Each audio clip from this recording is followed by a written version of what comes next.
Okay. All right. Namo tassa bhagavato arahato samma sambuddhassa. Namo tassa bhagavato arahato samma sambuddhassa. Namo tassa bhagavato arahato samma sambuddhassa. Sadhu, sadhu, sadhu. Okay, today we are continuing the book reading from the great disciples of the Buddha, and we are continuing the stories of the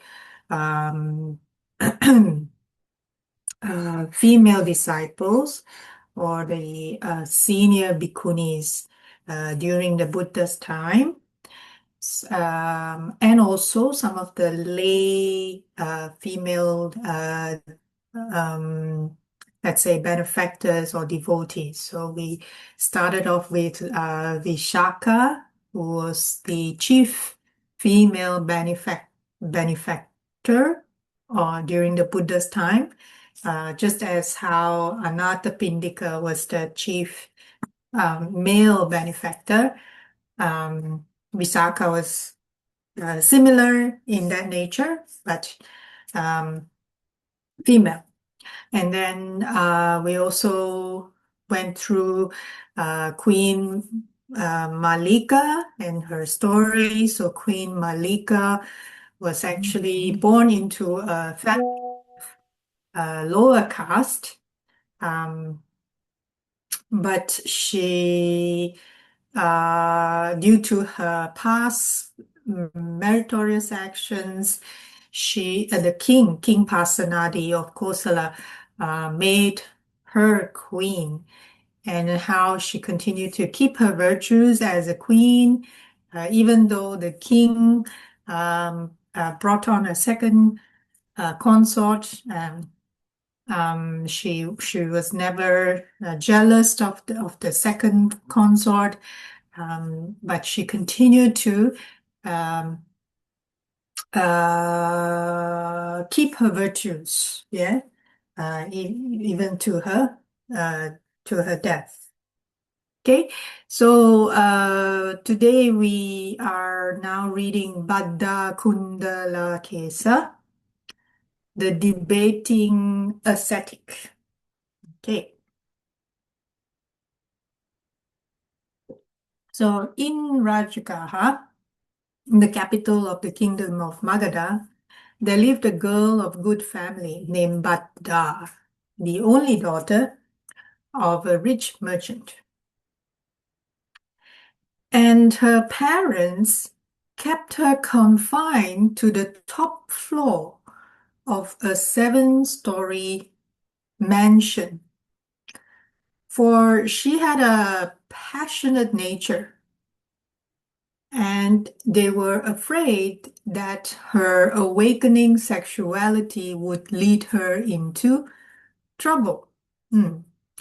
So one day, Bhaddā heard a commotion, some disturbance down below in the street.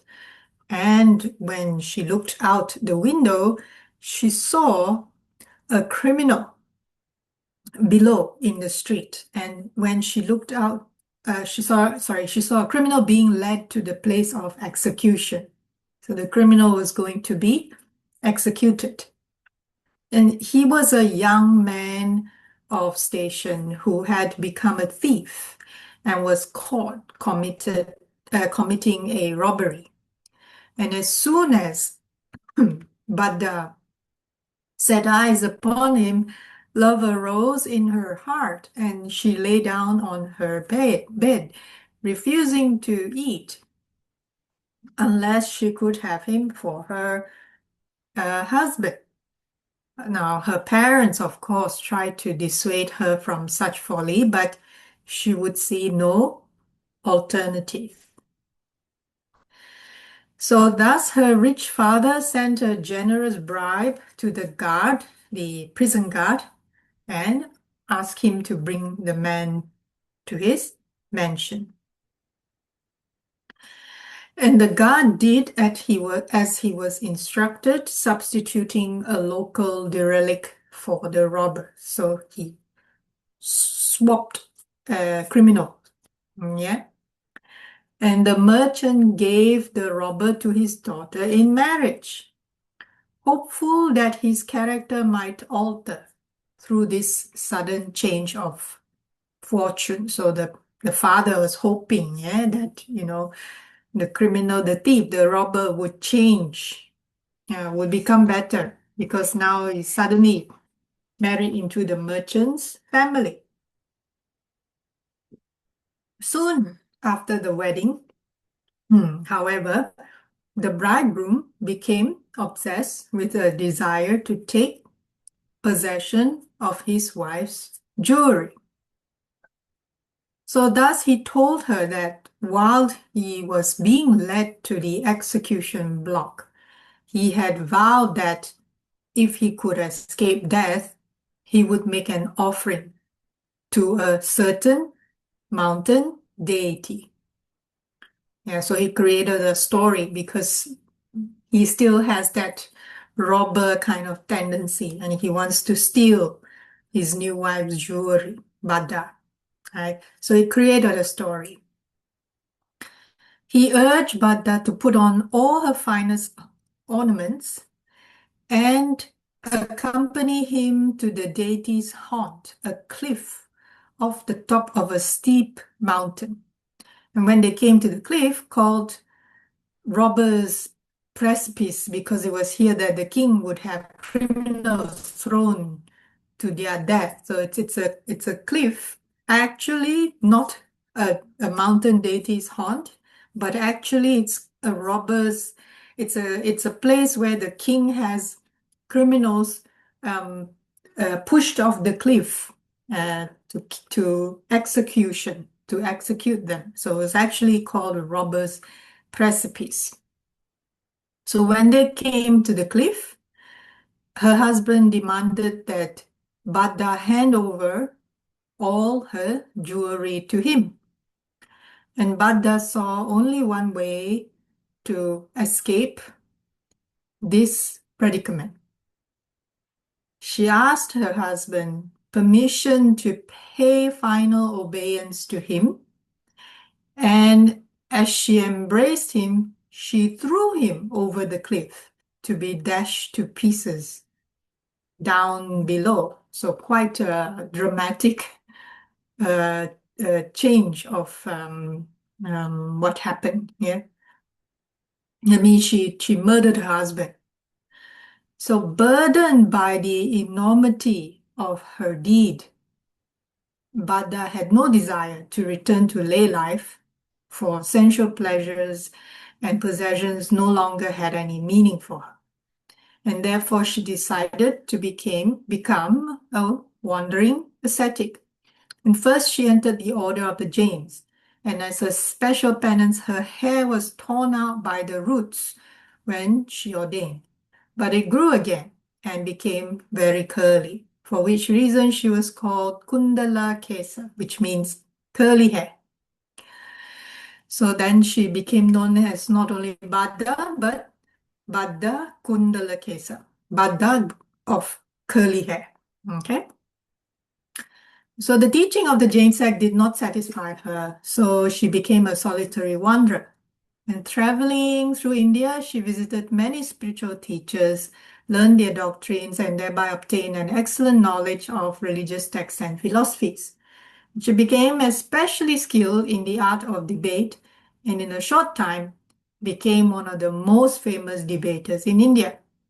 And whenever she entered a town, she would make a sand pile and stick a rose apple branch into it, announcing that whoever would engage in a debate with her should notify her by trampling upon the sand pile. So very interesting way of inviting a debate. Yeah. Make a sand pile, put a branch. A rose apple tree is a kind of tree. So put the branch of a rose apple tree into the sand pile. Anyone wants to debate with her in that place just needs to trample on the sand pile. Okay. So one day she came to Savatthi, and again she erected her little monument. So she made a little sandpile. And at the time, the Venerable Sāriputta was staying at the Jetavana monastery. And he heard of the arrival of Bhaddā, and as a sign of his willingness for debate, he told several children to go and trample on the sandpile. That means inviting, a signal to invite Bhaddā to engage in debate with Venerable Sāriputta. And thereupon Bhaddā went to Jetavana, confident of victory, accompanied by a large number of people. And she put a number of questions to Sāriputta, and he answered them all until she had nothing more to ask. Then Sāriputta questioned her. Already the first question affected Bhaddā profoundly. And what was the question? What is the One? That was the question Sāriputta asked Bhaddā. And she remained silent, unable to determine what the elder could have intended. Surely, she pondered, he did not mean God or Brahman or the infinite. But what was it then? And the answer should have been nutriment, because all beings are sustained by food. Admitting defeat, Bhaddā asked Sāriputta for the answer, but he said that he would only tell her if she entered the Buddhist order. Then sent her to the bhikkhunis and had her ordained, and after a few days she attained arahantship. And such is the version of Bhadda's meeting with the Dhamma that has been recorded in the Dhammapada commentary. But Bhadda's verses in the Therigatha present a different picture, a little bit different. Formerly, I traveled in a single cloth. So this is a Therigatha that supposedly it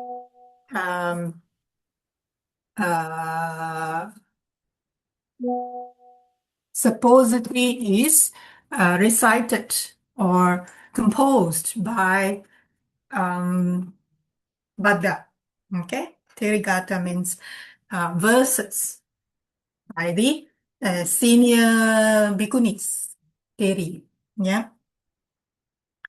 So formerly I traveled in a single cloth with plucked hair covered with mud, imagining flaws in the flawless and seeing no flaws in what is flawed. So that means like imagining flaws in the flawless and seeing no flaws in what is flawed is like, what the Buddha often says about those of, human beings in general, right? We tend to see the opposite of what reality is, so to speak. So we take what is important, we take what is not important and as important, and what is important as not important. Something like that, okay? Having come out from my daytime dwelling on the mountain of Vulture's Peak, I saw the spotless enlightened one accompanied by the Bhikkhu Sangha. Spotless enlightened one, that means taintless. That means the Buddha who is taintless, free from hindrances. Yeah? Then I humbly bowed down on my knees and in his presence saluted him. Come, Bhaddā, he said to me, and that was my ordination. So that's quite possible because during the Buddha's time, those earlier Sangha members, their ordination was very simple. Literally, it's just the Buddha just kind of saying, okay, come, now you are part of the Sangha. That was the earlier, let's say, generation of Sangha members. Later on, then there was a little bit more, rules to it. Like they had to go and arrange their robes. They had to go and arrange to have a bowl, things like that. Then they had to maybe take some of the rules, just like the Vinaya Pitaka. the rules of the monks and of the nuns as well. In the beginning, there were only very few, and then they kept adding on and on and on. Yeah, so if this Therigatha is recited by Bhadda, then it could also mean that Bhadda was amongst the earlier group of bhikkhunis that was ordained by the Buddha. And in this version, the meeting between Bhadda and the Buddha takes place not at Savatthi, but at Vulture's Peak, near Rajgarh. And Bhadda receives ordination, not by the established procedure of a formal ceremony, but simply by the Buddha's invitation to her to become a bhikkhuni. So these two, one the Dhammapada commentary and the other the Therigatha, seem to conflict with each other. Nevertheless, it's whether which one is true or not, that doesn't really matter so much. It's just that we know that she was amongst the bhikkhunis, fairly senior. Okay. The discussion that took place between them is not recorded in the verses themselves, but Bhadda must have attained realization very quickly, for the Buddha later declared her to be the foremost of bhikkhunis with respect to quickness of understanding. In the Therigatha commentary, in commenting on the verses, it attempts to reconcile the verses and the old commentarial tradition. According to this version, after Bhadda admitted defeat to Sāriputta, she paid homage to him and he brought her into the presence of the Buddha. Then the teacher, aware that her wisdom was ripe, spoke to her a verse of the Dhammapada. The one hears 1,000 verses made of lines devoid of meaning.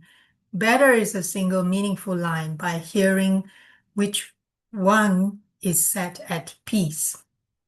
This is from Dhammapada verse 101. And at the conclusion of the verse, she attained arahatship together with the analytical knowledges. And thereupon, she requested the going forth, and the Buddha consented to this and sent her to the order of nuns, where she received formal ordination. The Appadana, which is another group of texts, offers still another perspective of Bhadda's awakening. After Bhadda had gone forth as a Jain nun, she studied that philosophical system. So the philosophical system of Jainism. And one day, while she was sitting alone, reflecting on that doctrine, a dog approached her with a mutilated human hand in its mouth, which the dog deposited, so dropped the mutilated human hand right in front of her. When Bhadda saw this and noticed that the hand was crawling with worms, she received a deep spiritual shock. In a state of excitement, she asked who could explain to her the significance of that incident. Her inquiries led her to the Buddhist monks who brought her to the master. They brought her to Buddha. He then taught me the Dhamma, the aggregates, the 5 aggregates, the sense bases and elements, 6 sense bases, and elements. That means, water element, fire element, all this, yeah. The leader told me about foulness, impermanence, suffering, non-self. Means the 3 characteristics, anicca, dukkha, anatta. Having heard the Dhamma from him, I purified the vision of the Dhamma. When I had understood true Dhamma, I asked for the going forth and ordination. Requested, the leader then said to me, "Come, O Bhadda." Then, having been fully ordained, I observed a little streamlet of water. Through the stream of foot-washing water, I knew the process of rise and fall. Then I reflected that all formations are exactly the same, in nature. That means she realized that all conditioned things come to be, and then they also uh, um, means they rise and fall. So all conditioned things come to be, but because they are conditioned, there's also an ending to that condition. So she reflected and she understood that all formations are with that nature. Right on the spot, my mind was released, totally free by the end of clinging. The victor then appointed me the chief of those with quick understanding. So the victor here, she's referring to the Buddha. The Buddha then declared that Bhaddā was chief of those with quick understanding. The last couplet refers to the occasion when the Buddha declared Bhaddā the none foremost in quickness of understanding. So this was also mentioned in the Anguttara Nikaya. And this was a quality she shared with the monk Bahiya, who reached arahatship in an instant when the Buddha told him, "The seen there should be for you only the seen, in the heard only the heard, in the sense only the sense, in the cognized only the cognized." So both Bhaddā and also the monk Bahiya, they both, just based on one statement by the Buddha, they grasp the, the truth so quickly. So both of them grasp the highest truth so quickly and had penetrated it so deeply that in a split second they ascended from the stage of worldling, that means putujana, means not even any of the stages of sainthood. So they just in split second went from none of the stages of sainthood straight to arahatship. And Bhadda's later life was spent traveling over the North Indian countryside, preaching the Dhamma, guiding others to the same goal of deliverance that she herself had reached. Free from defilements for 50 years. That means, according to the Therigatha here, she's after she gained enlightenment, 50 years she spent traveling, not staying at one location. She continued traveling around for 50 years. So she traveled in Anga and Magadha, around those areas, preaching the Dhamma, guiding others to the same goal of deliverance. So free from defilements for 50 years, I traveled in Anga and Magadha, among the Vajis, in Kasi and in Kosala. I ate the alms food of the land. It means for 50 years, she practiced as a mendicant nun. That means just going from place to place, not really like stationed in one place, and then just gathering alms as she continued to guide others. That lay supporter, wise man indeed, who gave a robe to Bhaddā, has generated abundant merit, for she is one free of all ties. So she's probably referring to maybe somebody offered a robe to her. So she said, because she herself is free from all ties, then that lay supporter would have generated huge amount of merit. The next story, Kisa Gotami. Let's just have a look. How long is it? I think Kisa Gotami is not a short story. Well, maybe this is a shorter version, Kisa Gotami. We have about, let's see, half. 1, 2, 3, 4.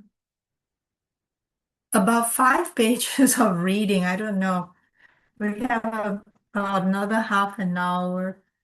How long did we take with Bhaddā Kuṇḍalakesā? One, two. Bhaddā Kuṇḍalakesā was only 2.5 pages, so that's why. 2.5. No, 3. 3 pages, so a little bit shorter. Kisa Gotami, if we continue her, will probably take longer than half hour though. Bhaddā Kuṇḍalakesā was a shorter story. So I do realize that it was a short story.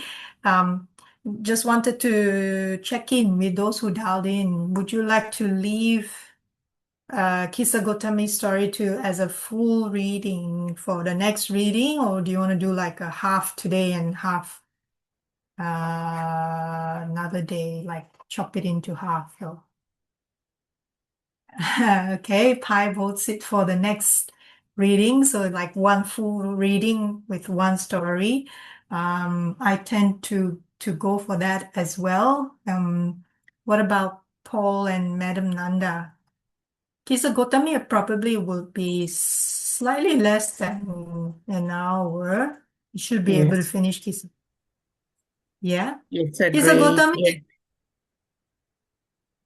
Okay. Yeah, we can do Kisa Gotami next reading. Hers is a very famous story. I think we probably also sometime last year read a version of her story, not from this book. Very well-known story that is commonly used to use as a teaching for deep attachment, deep attachment, because even the Karaniya Metta Sutta also said, right, the love of a mother for their only child is so great. There's no other love that's greater than love of a mother for their only child. And we are kind of like encouraged to practice our metta, loving kindness, like that, yeah, or similar. And one can only imagine for Kisa Gotami, her only child died suddenly. And so that is like so deep kind of a cut, loss, very deep. Another story of a woman who lost everything, not only their children but also husband, is Patachara, I think. That one also a very drastic kind of loss. But Kisa Gotami's story is mother of dead child when she wouldn't accept the death of her only child. Okay, so we'll come back to this story in the next reading. Okay, is there anything anybody want to share? Yeah, anything at all, really?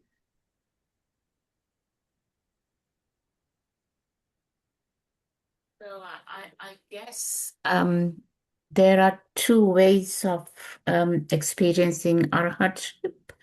One is the gradual training, and the other one is the instant. Uh, I prefer to see it from the point of, remember there's a sutta uh, in the Majjhima Nikaya about the chariots. Do you remember that one? Give me 1 second.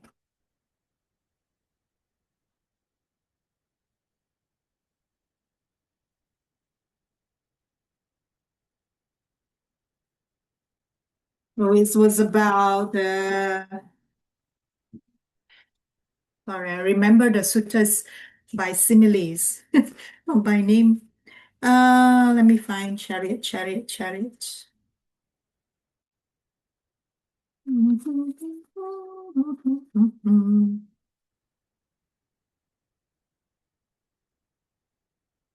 know if it's the relay chariots. Give me 1 second. 24. I don't think it's 24. Majjhima Nikāya 24. 24. I'm not sure if it's 24. Give me 1 second, yeah.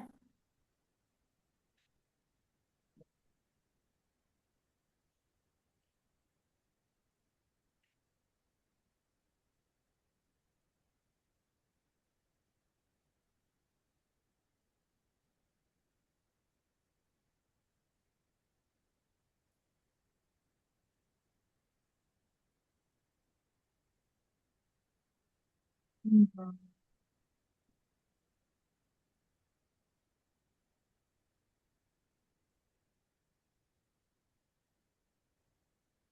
No, it's not 24. Not the elephant's footprint, not the cow head, not Satchakna, discourse, empirical ambience, no. Man from Atakanagara. You could check it too.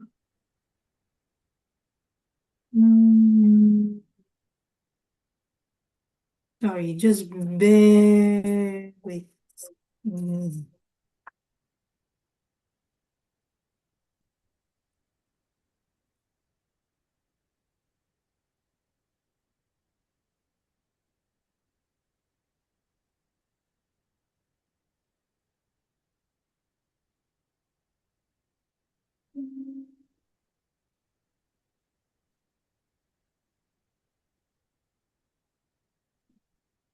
Oh, where is it?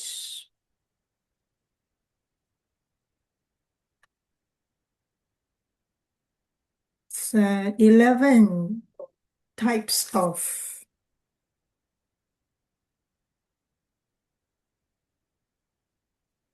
it mentions 11 ways to arahatship. One, of course, is the gradual. That means gradually, like what is mentioned by Venerable Sāriputta in 111.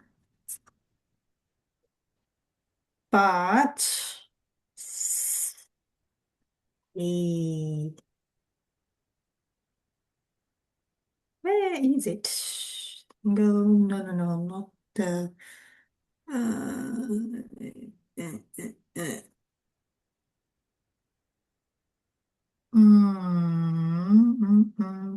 Maybe it's not called chariots. It's called. I was thinking about this particular sutta for a while at one time because of what it said. In fact, I was wondering about it. Like, is it possible? It was also read by Bhante Vimalaramsi at one point, I think, and Bhante Dhammagavesi also covered it. Where was it? Wilderness of the Heart? No. Jungle Tickets? No. No, now I'm going back one by one again. Anthill. Mm,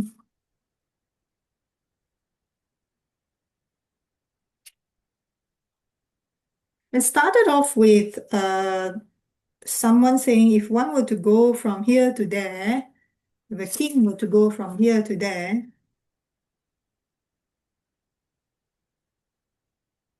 actually it is this one.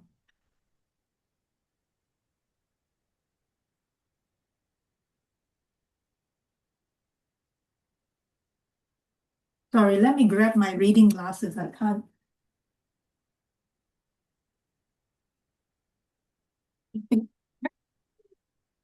Text is tiny. Okay.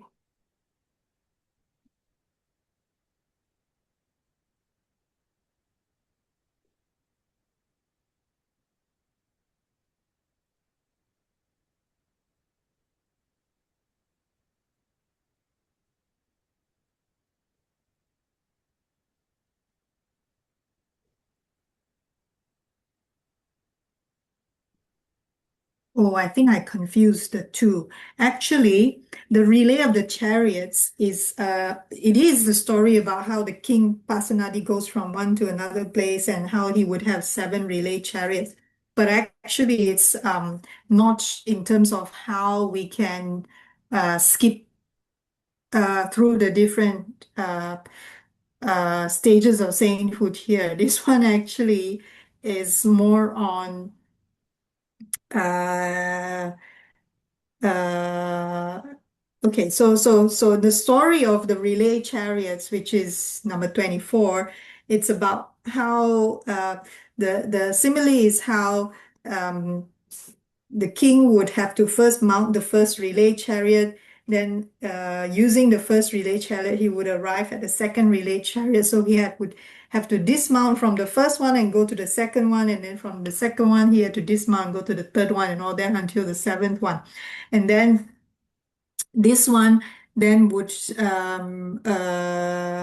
mean that purification of virtues for the sake of reaching purification of mind. That means the first is we need to purify by our sila, which by doing that will reach the purification of mind. And then purification of mind is for the sake of reaching purification of view. Purification of view is for the sake of overcoming doubt. Purification of overcoming doubt is for the sake of reaching purification by knowledge and vision of what is the path and what is not the path. And purification by knowledge and vision of what is the path and what is not the path is for the sake of reaching purification by knowledge and vision of the way. And purification by knowledge and vision of the way is for the sake of reaching purification by knowledge and vision. And purification by knowledge and vision is for the sake of reaching final nibbana without clinging. But it's a different thing. Sorry, the one that I must have confused the two. The one that I was thinking of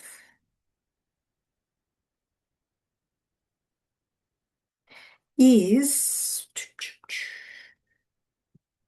not the Brahmins of Sala, not the question and answer.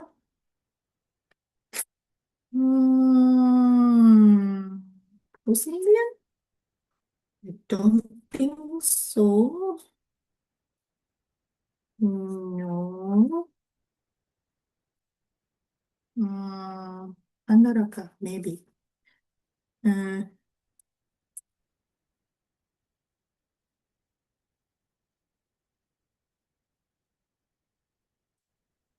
there is one where it's, well, I won't say it's controversial, but can invite debate. However, if we read Bhaddā's story and Bahiya's story, and of course, we can assume that both of them, although we don't have their past lives, like how we had the past lives of like Malika or, some of the other monks, senior disciples, right?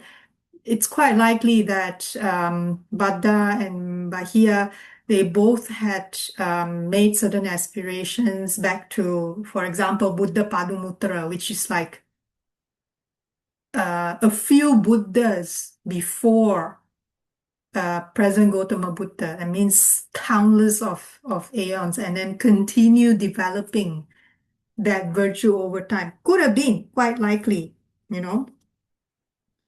Uh, quite likely the case. I think I have to come back to you at um, mm, was hoping I could. Mm,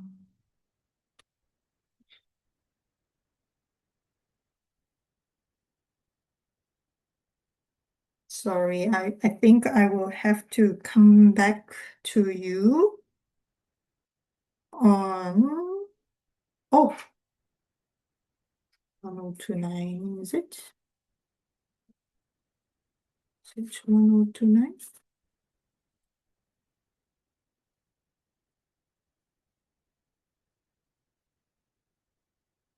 No.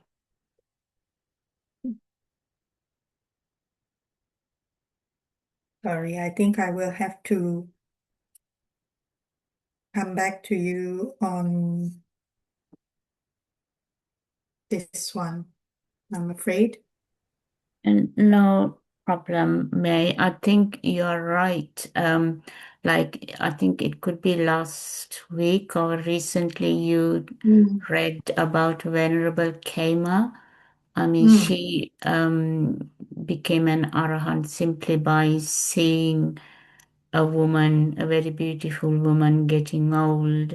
So, and there's acrobat as well, and as you say, Bahia.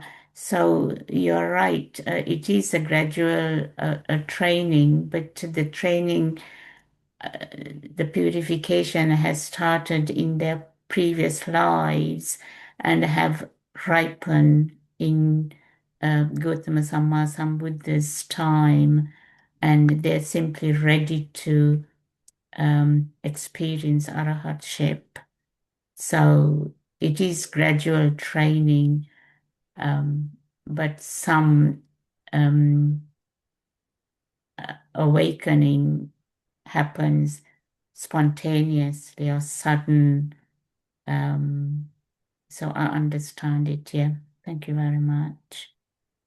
Yeah.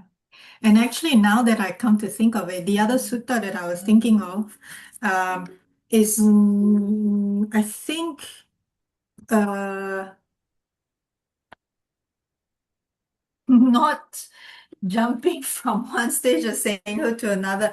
I think, sorry, not bypassing the stages of sainthood. I mixed them up. The sutta that I was thinking of is bypassing the jhanic stages.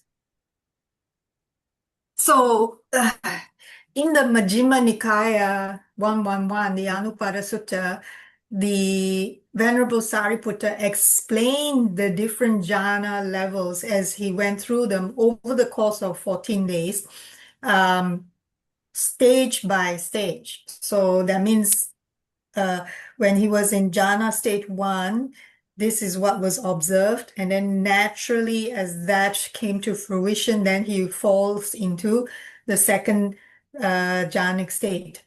The other sutta that I was thinking of was actually saying that it's not necessary that one has to go through the different jhanic states one by one as they occur. So 111 explains it thoroughly. There's each one occurs one by one. Each stage is occurring one after the other, step by step.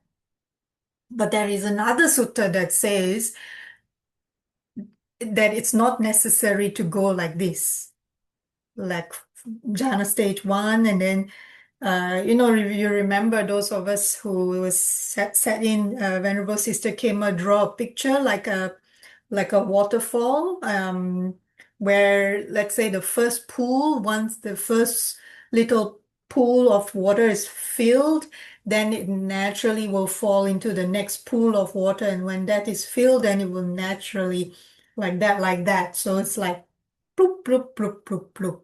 But then this other sutta that I was thinking of is saying that it's not necessarily that we need to go through like that one by one. What that sutta is saying is that we could skip some of the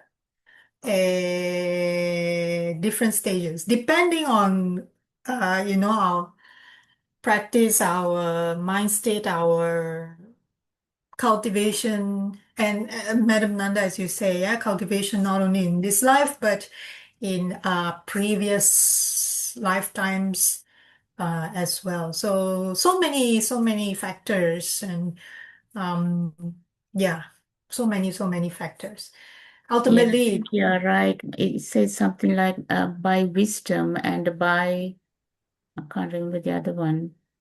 You're right there. Yeah. by wisdom and by virtue? Um, No. Um, and Melinda, King ah, Melinda's questions and answers. Melinda. Uh,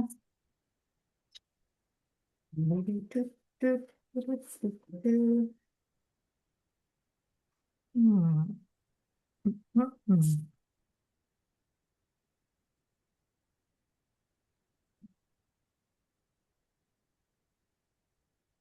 Hmm.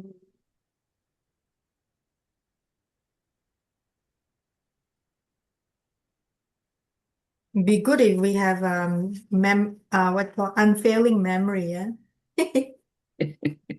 Hmm. Unfortunately, we didn't practice that department enough yet. Uh,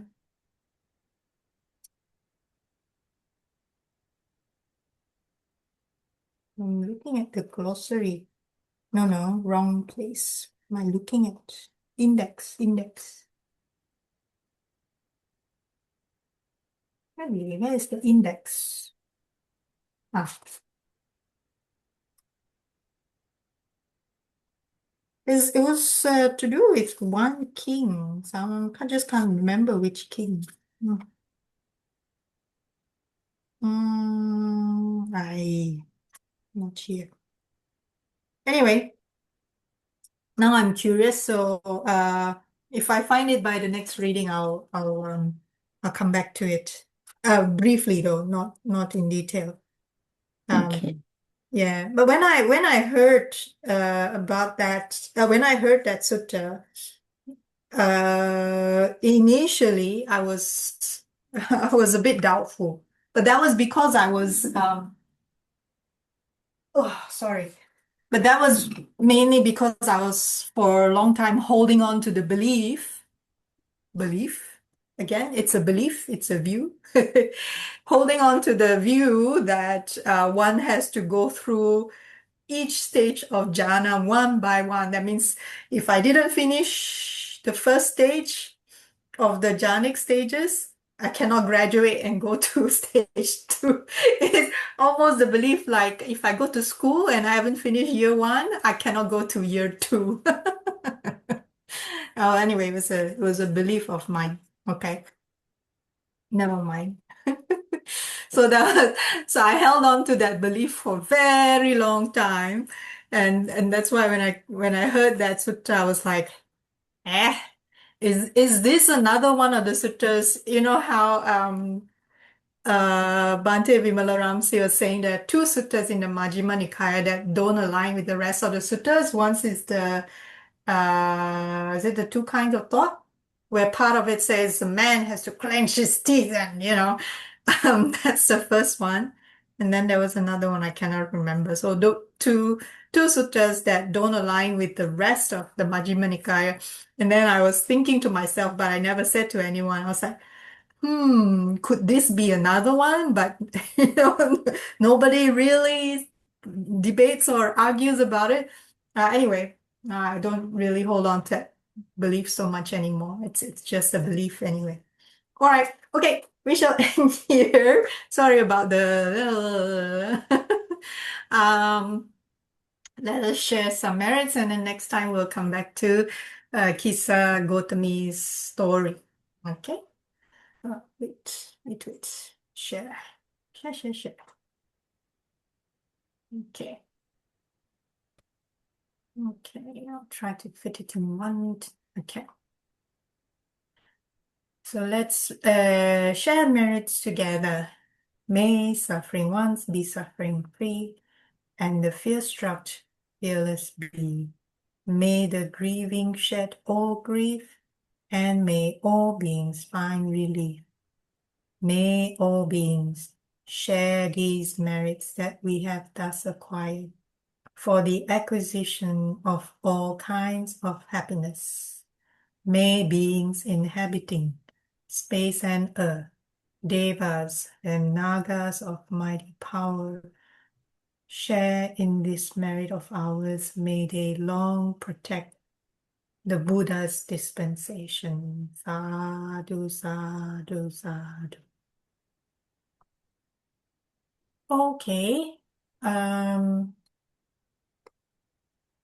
Thank you very much, May. Thank Thank you. you. Thank you for coming. Have a good week, everyone. Stay healthy, stay safe. Keep smiling. Did I share one of my students? He's so good at happy thought, relax head, smile now. It's amazing. I think he's better than me now. Good news. He's amazing. He's only 10. Yes, he's only 10. He's matured so much. But of course, his parents, well, I don't know if his parents subscribe to the practice. Um, and I never once have I mentioned that this is based on the Buddha's teaching, but um, he's he's so good at it now. So a couple of days ago, he had this that's called this opportunity class. It's a test, it's an exam that kids here sit when they are 9, 10 years old. That if they pass this exam, they get to go into like an acceleration program, skip level, so to speak. Yeah. So lots of parents hope that, it's like a gateway to a better school as well.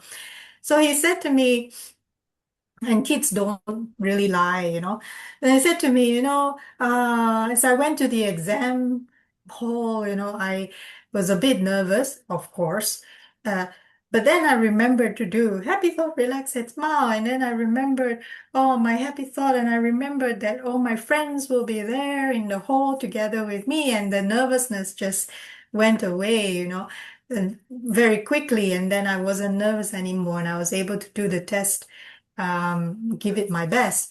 And then last week he gave a very interesting story. I don't know if I mentioned it, that he was lost in a big carnival.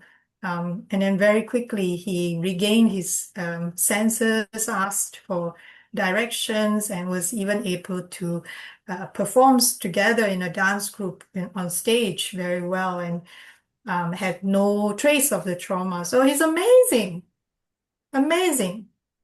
And I said to the mom, Wonderful. he's living proof that this Yeah. method works. Right. Yeah. So So what is it you tell him? 3 words? ah, yeah. So I call it three brain preparation steps. Basically, I use the 6 R's, but I compress it into three. Uh, Taking the principles of the 6 R's and what we learn in loving kindness, the metta meditation, but compressing it into three for kids, so that it's easier for them. So three brain preparation steps. So taking the BR from the brain, P from the preparation, and S from the steps. The concept is just the same. So the first step is having a happy thought. Very similar to when we are doing the metta meditation, we are asked to first think about someone who we are very grateful for, right? Not an immediate family member, preferably not a family member, but someone we know whom we feel a lot of gratitude, maybe someone who has helped us or guided us or mentor or whatever.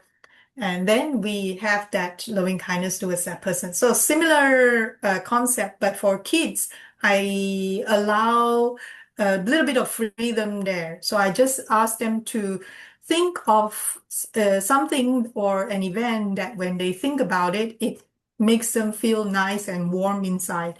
So I know that David Johnson used to say something like, sometimes People might think of when they are cuddling a baby or when they are playing with a little puppy or something. So I took the similar concept and I tested it with, let's say, with younger kids who are like 6 or 7 years old.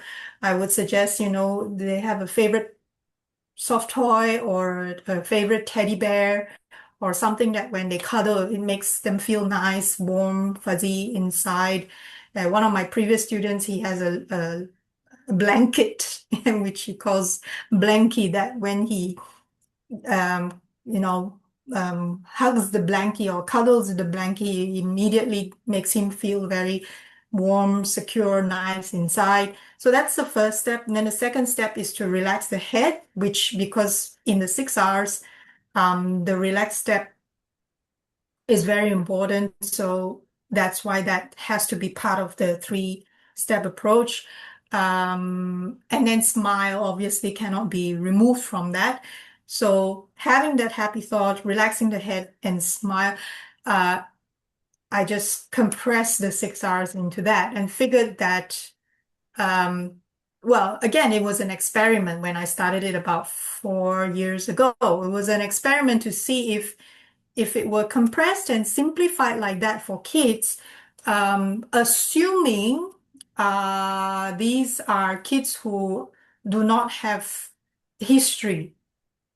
I mean, as in they are normal, healthy children who don't come from challenged background or have some kind of dramatic, serious trauma, from childhood. Assuming none of that, um, then, using this, so I would get them to do that cycle, happy thought, relax head, smile, happy thought, relax head, smile, as the kind of purification stage first. So if you remember, Venerable Sister Kema used to say the recognize, release, relax is the purification part.